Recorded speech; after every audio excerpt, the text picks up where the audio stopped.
So it's what, May the 2nd, and we haven't really done a walk around of the entire or most of the garden yet this year. So I thought today would be a good day to do that. Kind of see where we're at in most places, and see how our year's starting out for real. So that's what we're going to do. We're going to start out the veggie garden, or the main garden as I call it, the initial garden. As you can see, we put in the clover and it is starting to really come in, which is going to be so much better than having the mulch, especially after that wet mess I showed a few months ago. But we got some beds planted up, some with, again, a previous video, you can see I put in some fresh mulch, but got some of our kale and salad crops coming up in here. This bed is planted with beans and dill, and there's some radishes. The cucumbers will go in on this side this year. Last year the cucumbers were on this side of the trellis here, but this year it's going to be peas on this side, cucumbers on this side.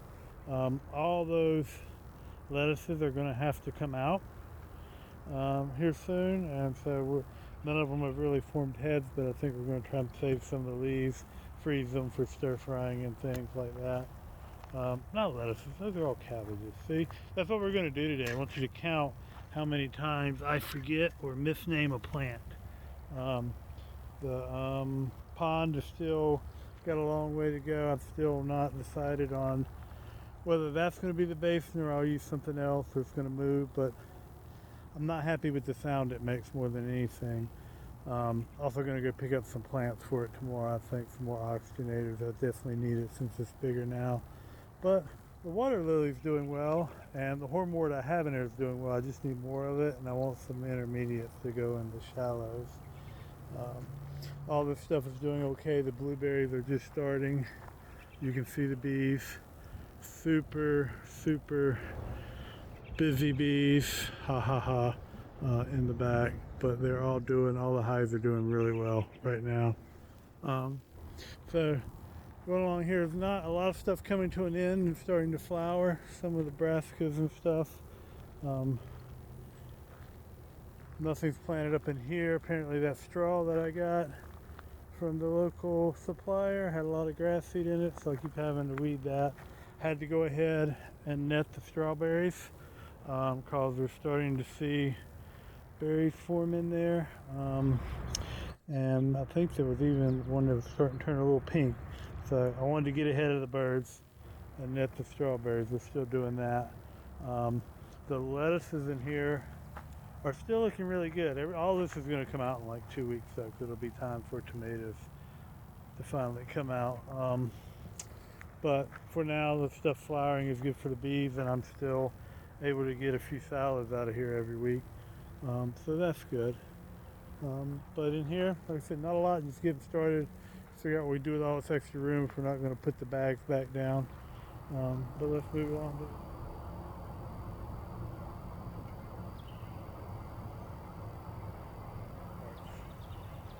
So the asparagus is doing really well. You can see I've kind of let it go.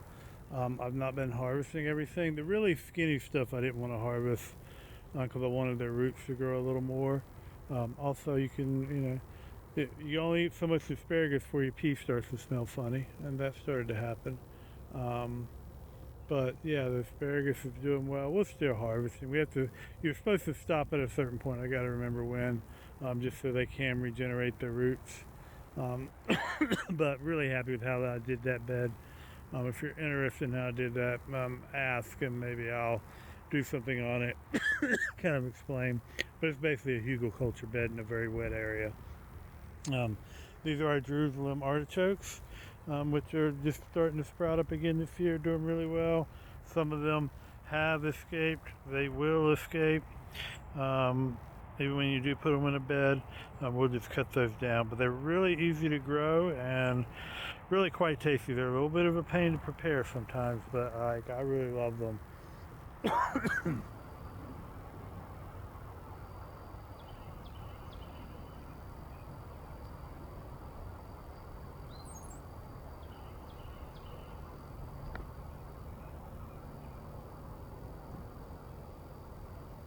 So not a whole lot going on with the raspberries, but the blackberries are doing really well right now. Something bit off that new shoot, which I'm not very happy about. But hopefully this tape will work to keep the birds away, because I don't want to have to try and net this. But we will if we have to. The big thing going on over here is we're going to put in like a shade border. We've kind of been acquiring plants from different nurseries, and I've been setting them where they're going to go. So that'll be nice. We've got some more hostas and stuff that are going here. We got to finish weeding it, getting it ready, and I'm still sometimes moving pots because I don't like where something is. So far the onions and stuff planted over here are doing really well, so we're happy with that. This area stays a little more shaded, it's not as hot, and we haven't had a lot of success with onions, so we're hopeful that over here they'll do pretty well. Look like they need a water, and everything needs a water, and it got real hot real quick around here. This strawberry tower starting to flower some. These are everbearings. The other strawberries in the garden are June bearing, so they aren't quite ready, but that's going on. There'll be a whole bunch of zinnias coming up in there here shortly. There's already some coming. I'm excited about. The tulips are done, but the other nice thing, I don't know if you saw this thing going on up here, and I'll show you some more in a minute, is that our crimson clover is starting to come up. That's why this is a lot more unkempt.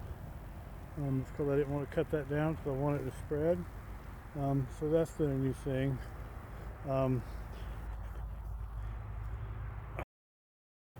So this pear tree that forever was just a stick in the ground finally has leaves on it this year. Hopefully start growing some actual branches. That'll be nice. I had to prune this pretty heavily. There's some more, but what we had going on here is some of this leaf curling, which actually that doesn't look like it. It usually looks a little red when you see it, but we're going to pull that one anyway. Was it dead, diseased, or dying? I forget the third D of pruning fruit trees and bushes. That's a new pear that we put in just a few days ago. So hopefully it will take and do well. A lot of this stuff is starting to put on leaves and flowers. This is going to be a plum tree, and you can see it is looking to be a very prolific plum tree. Not sure how well you can see that, but that's what it's doing. It's putting on lots of fruit. So if nothing else, it looks like we're going to have a lot of plums around here later in the year. So that'll be good. Yarrow coming up all around that tree, and this weird. Some of the apple trees are really starting to do well. That's the other peach tree. So hopefully the peach trees, we get some actual peaches this year. They survive. We're getting hot. I hope it doesn't. We don't have a real drought. This apple tree had a lot of flowers. Looks like some things got pollinated. Let's hope the girls did their job, but it's looking pretty good. And we added some things to the little alpine garden here.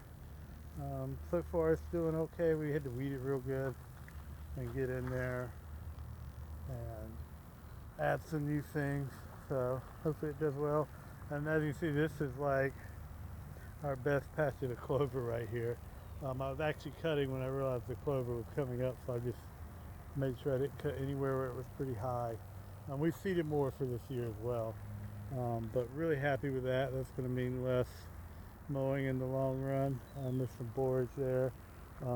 Another place, since the clover seems to be the highlight up front right now, but here around the mailbox it's done really well.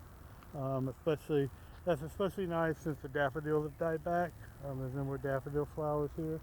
So yeah, really excited about the crimson clover. You can see our azaleas are blooming well.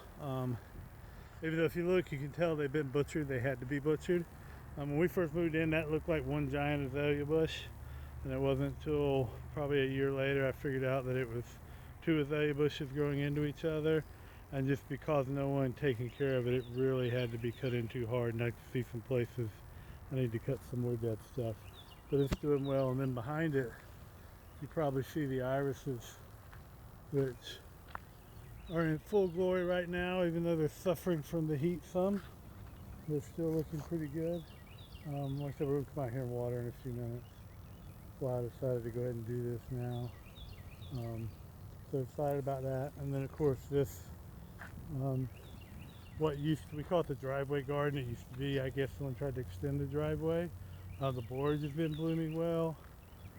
Everything in here has been doing really well coming back. So we're excited for that. And then we put in some grapevines to replace the ones that died, and this one's put on some new growth since I put it in on Sunday. So only about 4 or 5 days ago that I put these in. Same day I put in the new pear tree. And around here we put these around here to discourage the rabbits, plus they had to come out of the garden when we were doing the clover, because we wanted to put clover everywhere in the garden, so they come out. And we'll go around here, and the grapevine from last year that survived is doing even better this year so far. Pretty happy with that. You can see I've also planted new vines there for those two that died. Don't see any new growth on them yet, but hopefully it's coming. We're gonna make sure they get the water they need, especially if we get to another drought this year. And then there's not much to show here. These are a couple flowers I picked up at the nursery the other day. What we've done is I've taken an old bed frame and turned it into a trellis. I have some Spanish flag that's going to go in here, and I also have another climber that's going to go in here, and hopefully it will block the compost pile a little bit from view, but also just, I like to repurpose things. I like the look of repurposed things, so that was a piece I really wanted to reuse as a trellis, and hopefully this works out. And this is a new cherry tree, replaced the one that died the first year. It's suffering from the heat like everything else, but other than that, I think it's doing pretty well so far. So fingers crossed that one survives this time. And last, as always, we have the keyhole garden, where that random sorrel that I planted is doing so well that we actually planted more sorrel in here. I love sorrel because I love how it tastes, but also it turns into a really pretty leafy green and red plant to have around. I put in that couple lavenders here that'll be growing. Put in this thing, I think, what is it called? This is one of those, it's called Storm Cloud. And it's one of those things, you know, where you're at the nursery and you're like, oh, that's really pretty. We don't have anywhere to put it. And, you know, we were shopping around the nursery, and I kept thinking, like, oh, I need to look at that again. And yeah, obviously we bought it not knowing where it was going. Originally I was going to start a new spot for it, but then I decided in here would be good. It'd become like a centerpiece. And as it gets big and it grows, I can pick it up and divide it later on. But yeah, so that's what's going on in here. Some of the dahlias will be coming back. We've got some lupins that we put in. The other ones didn't seem to survive, and the thing that seems to be doing best is the catnip. And you know what color that catnip is? It's Persian blue. So yeah, and I'll kind of leave you with that and the Persian blue chocolate. So if you stuck around this long, I'm going to assume you were counting my mistakes. I wasn't, though I did just say dahlia when I meant to say dahlia. Also, I did that while looking right at the foxglove, which will be blooming soon. But other than that, I hope you enjoyed the video. With most of the garden. Not quite everything going on around here, but the stuff that was somewhat interesting. There'll be more to come later. And actually, as I'm editing this, a lot of things have already changed greatly. So glad you stuck around. Hope you enjoyed it, and you can keep watching this bunny eat in my yard. Just better than eating in the garden. But of course, they do eat in the garden sometimes too. But you know what they say, all living things have to eat. So I try to plant enough for everyone.